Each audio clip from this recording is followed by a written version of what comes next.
Halo ke kawan semua, kembali lagi di channel YouTube Bagus West dan selamat datang untuk semua para penonton di channel YouTube ini dan semoga sehat selalu. Kali ini kita bertemu kembali itu masih di media Zoom dan semoga akan ada lagi sesi-sesi selanjutnya terkait menggunakan media offline atau yang lain. Dan gimana kabar Bro Wardiman? Tentu saya masih ditemani oleh Bro Baik, Wardiman. baik, Gimana kabar?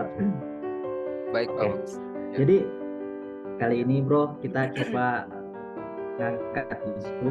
Kemarin kita coba lihat-lihat nih beberapa segmentasi dan kita coba ngangkat isu yang sedang hits juga nih. Jadi kalau Bro Wardiman pernah dengar tentang The Goods Department, itu salah satu, mungkin bukan brand ini ya, bukan brand baju atau ini, cuman dia adalah sebagai salah satu tempat untuk para, apalagi namanya, para UKM lokal untuk memberikan ruang kepada si brand lokal tersebut. Jadi departemen terus berkembang. Mungkin sekarang umurnya sudah eksis sampai 7 tahun, dan menurut founder The Goods Department Anton Wirjono, setiap produk atau produk yang dijual di setiap toko ini telah dikurasi secara khusus untuk membentuk ciri khas tema tersendiri. Katanya si foundernya ini, kami percaya kurasi itu penting karena kami ingin menghadirkan produk dengan nilai kreasi dan inovasi berbeda kami dan menawarkan produk terbaik pada konsumen. Kata Anton dalam acara jumpa pers yang telah berlalu dan dikutip oleh kompas.com, ia menambahkan bahwa peluang brand-brand lokal yang kreatif sebenarnya sangat besar, tetapi masih kurang untuk diminati. Makanya The Goods Department ini hadir untuk memberikan ruang kepada UMKM-UMKM tersebut, khususnya di bidang industri kreatif, fashion begitu. Ia menambahkan sebenarnya strategi dari The Goods Department ini masuk ke mall kelas A dengan presentase premium. Tujuannya untuk mengubah kesan barang lokal murahan, mengangkatnya menjadi lebih ke jadi brand yang bisa diterima oleh banyak orang. Dan secara strategi ini cukup efektif dan bisa bertahan sampai 7 tahun saat ini. The Goods Department sendiri berada di 3 mall besar di Jakarta, yaitu Pacific Place, Pondok Indah Mall, Lotte Shopping Avenue. Dan Leonard Deo Sebrata yang juga salah satu founder menjelaskan bahwa saat ini persaingan bisnis retail semakin ketat dengan munculnya retail raksasa asing dan perubahan perilaku konsumen. Jadi memang setelah pandemi COVID-19 juga memang perilaku konsumen terkait berbelanja ke toko retail dan lain-lain memang ada disruption di sana, Bro Wardiman. Makanya ketika inovasi di departemen ini juga tidak dilakukan, maka dilihat akan ada penurunan penjualan seperti itu. Dan disampaikan juga bahwa dulu ketika kami membuat The Goods Department belum ada H&M atau Uniqlo, brand lokal juga belum sebanyak sekarang. Leisure ekonomi sendiri ikut mengubah peta retail karena konsumen jadi semakin pintar, kata Leo si founder. Untuk itu imbuh Leo, setiap brand yang dipilih bukan hanya kreatif yang dikurasi tadi, tetapi juga memiliki cerita di balik sebuah brand, dan produknya itu mampu menarasikan yang dicari konsumen. The Goods Department yang kebanyakan adalah generasi milenial dan Z. Jadi bukan cuma menjual barang nih bro di The Goods Department, kata si founder. Misalnya seperti ada misi sosialnya, seperti brand sukacita yang memberdayakan pengrajin batik dan tenun, yang hasilnya akan meningkatkan penghasilan dari para pengrajin itu 2 sampai 3 kali lipat. Dengan semua tantangan tersebut, menurut Anton, The Goods Department terus mencari inovasi baru. Selain menambah brand-brand kreatif, kami juga akan memperbanyak event di toko kami, berintegrasi dengan The Goods Cafe. Kami menarik konsumen untuk berbelanja sekaligus nongkrong, katanya. Cynthia Wirjono, Chief Creative Officer The Goods Group, menambahkan Goods juga telah meluncurkan produk kreasi in-house, yaitu pakaian pria Anders dan Very Denim, lini pakaian wanita berbahan dasar utama denim. Dan salah satu strategi memang pendekatannya adalah tentang bagaimana si The Good Department ini bisa menyampaikan ke generasi milenial dan generasi Z bahwa mereka membawa sebuah misi, membawa sebuah visi untuk kegiatan-kegiatan yang lain tentang sosial. Dan ketika inovasi ini sudah tidak dilakukan dengan lebih baik, maka The Goods Department ini bisa menjadi hal yang sangat-sangat tidak bisa bertahan di era retail. Kalau kita lihat contoh seperti retail yang lain, misalnya Matahari dan lain-lain, itu mulai turun bro di beberapa segmen 10 tahun terakhir ini karena munculnya marketplace dan lain-lain, dan kepercayaan tentang membeli barang online itu sudah sangat-sangat tinggi. Akhirnya peritel-peritel yang offline ini ditambah habit setelah pandemi ini ya memang sangat-sangat ini. Makanya The Goods Department selalu memberikan, katanya di informasi dari the foundernya adalah memberikan pelayanan yang terbaik, tentu dengan kurasi yang ketat untuk produk-produk yang akan masuk ke tempatnya. Mungkin ada tambah lagi bro, silakan. Jadi kalau memang melihat dari konsepnya The Good Debs ini kan kita bisa lihat juga ya bahwa memang konsep yang dibawa kan sebenarnya konsep apa ya, bisa dibilang kolaborasi ya antara mungkin dia menghimpun retail-retail yang mungkin nggak punya toko di AAA rating mall. Jadi dia sediakan wadahnya di situ. Terus orang-orang ini yang mungkin nggak bisa bayar sewa juga untuk di mallnya bisa menjual produk-produknya. Mungkin seperti itu ya. Tapi sebenarnya konsep serupa pun bisa dilakukan apabila seumpama memang kalau seumpama yang ini produk-produk pemilik produk itu bisa join sendiri pun bisa juga. Tapi mungkin konsep dari The Good Debs ini lebih ke arah itu kali ya. Jadi dia joinkan semua UMKM agar bisa join ke situ. Apalagi kalau dilihat dari konsepnya memang dia selalu pairing ya. Jadi kalau ada passionnya pasti ada kayak kafenya. Jadi contoh kayak gitu. Jadi mungkin ibu-ibu yang mau belanja bisa, terus bapak-bapaknya di kafe aja nongkrong gitu. Mungkin seperti itu ya. Tapi sebenarnya kalau melihat dari isu-isu yang beredar ya kan kita bisa melihat perkembangan di apa ya. Jadi kemarin sempat lihat juga di CNN ya. Jadi di CNN itu dikabarkan ada dugaan ya, masih dugaan. Jadi ini belum pasti juga karena kita belum lihat ada laporan polisi. Jadi dia masih dugaan bahwa The Good Debs ini ada sedikit trouble terkait dengan karyawan. Walaupun dikaitkan dengan ada salah satu akun Twitter, bisa dicari aja di Google yang terkait kenapa trouble-nya. Tapi melihat dari kondisi itu pun itu belum bisa dikatakan ke arah situ karena pada akhirnya di akun Twitter itu pun tidak serta-merta mencatut nama dari The Good Debs.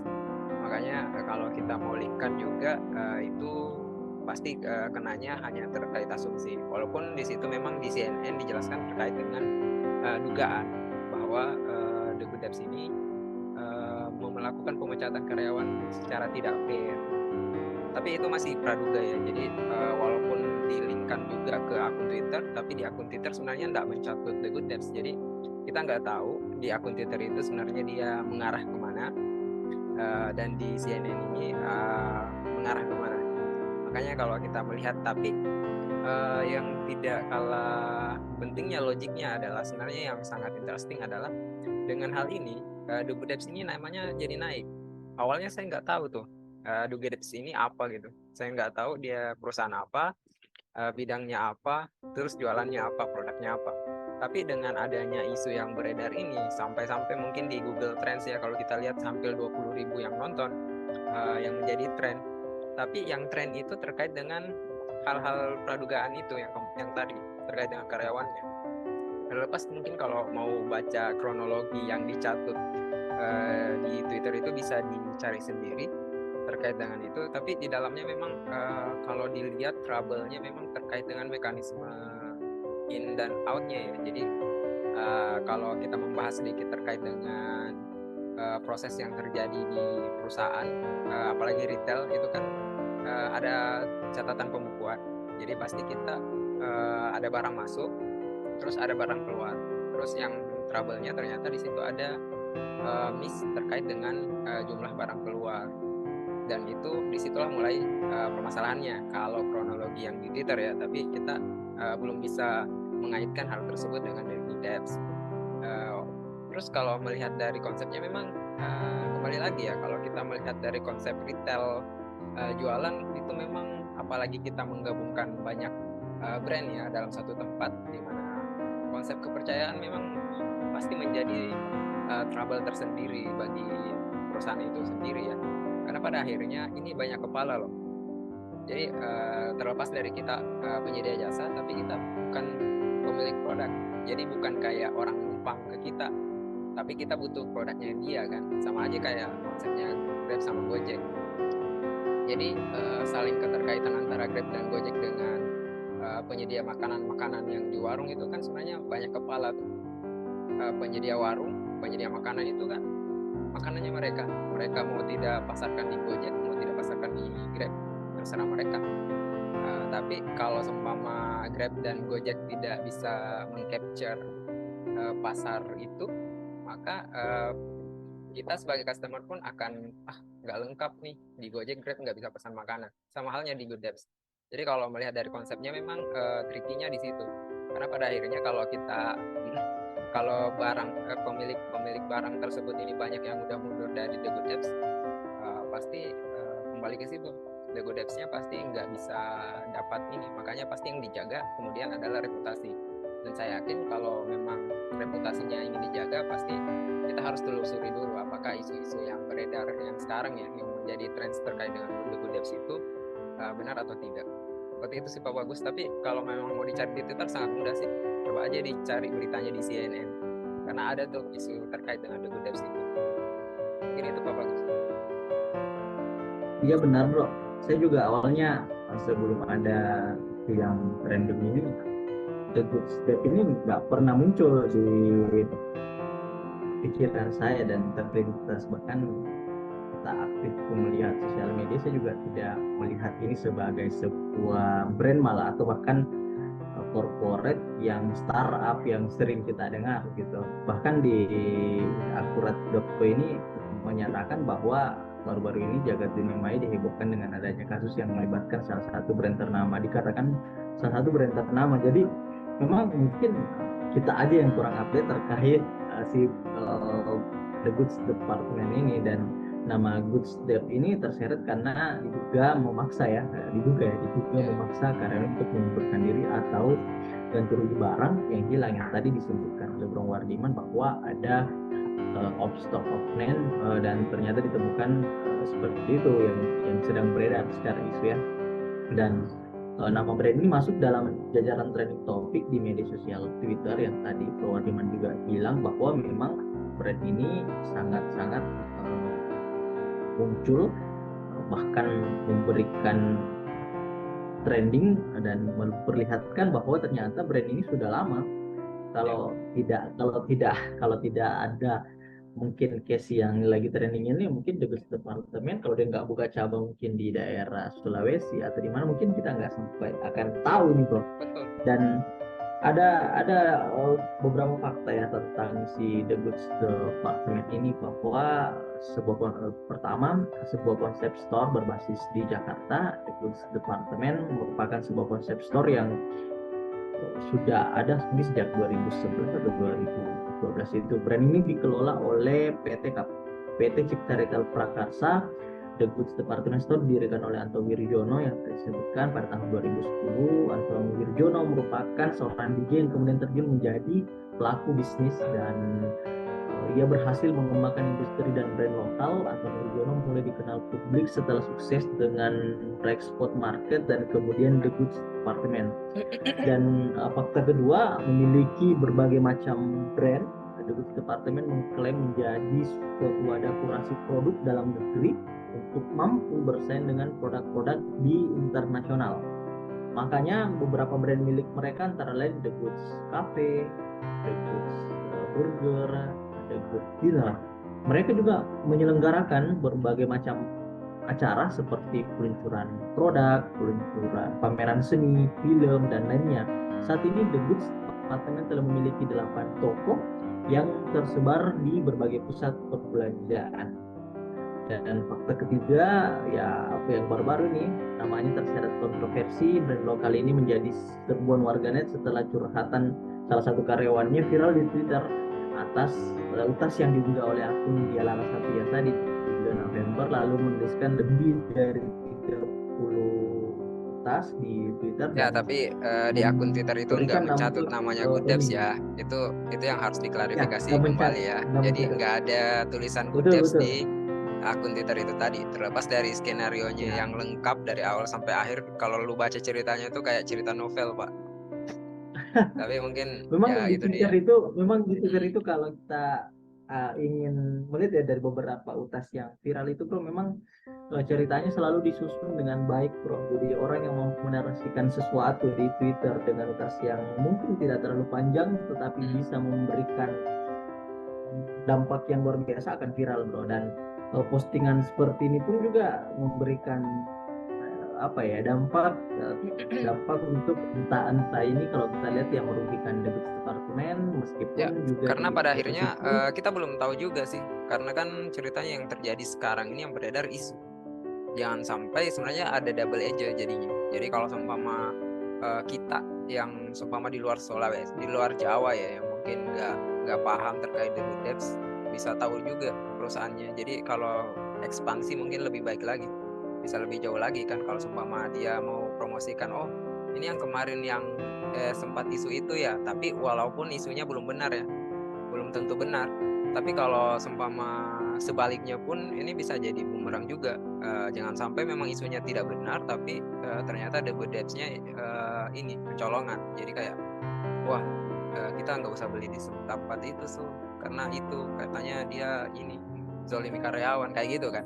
Tapi kan itu kita masih Ya, dalam ranah praduga, jadi agak kurang ini juga sih. Tapi kalau saya sih melihatnya, kalau memang nggak benar sih harusnya the good debts-nya bisa klarifikasi nah langsung ya. klarifikasi.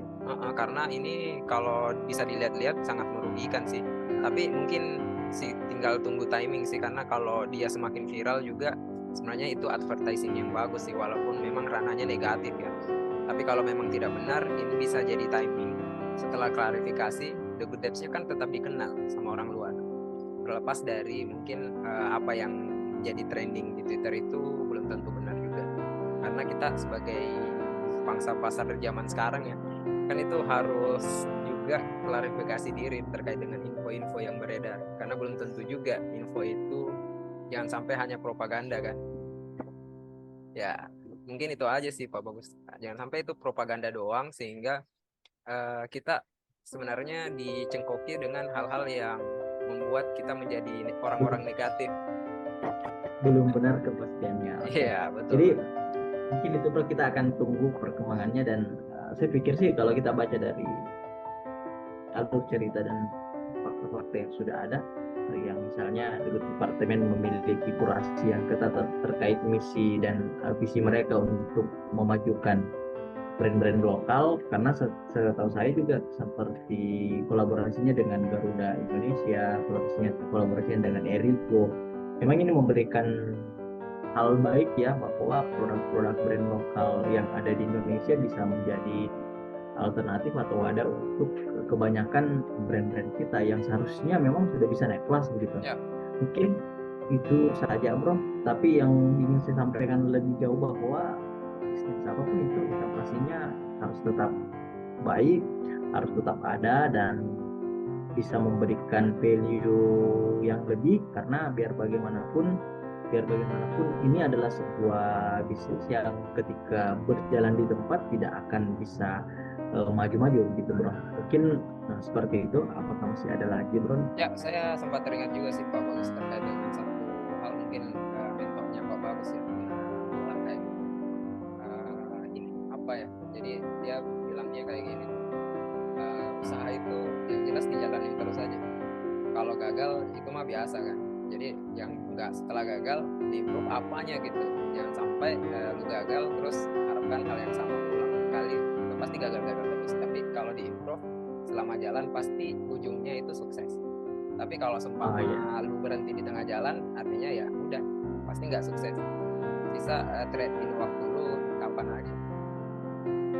kalau kalau kata seseorang ya mungkin dia bilang gini, ya usaha yang baik itu ya usaha yang dijalankan Terus ketika pun menemui kegagalan ya, menemui kegagalan ya sebenarnya harus ada pembelajaran di sana. Harus ada pembelajaran, harus ada pengalaman yang diambil di sana. Gitu mungkin, Prof. Jadi semoga case ini bisa berlanjut dengan baik, The Goods Department tetap mungkin bisa mengklarifikasi dan The Goods Department bisa memberikan dampak yang lebih kepada brand-brand lokal yang ada di Indonesia. Mungkin segitu saja, Bro. Discuss kita hari ini, dan kawan-kawan yang ingin terus mensupport channel YouTube ini, silakan berkunjung nonton dan semoga ada manfaat di sini. Saya Bagus WS bersama dengan Bro Wadiman. Sampai jumpa lagi di channel YouTube Bagus WS. Terima kasih.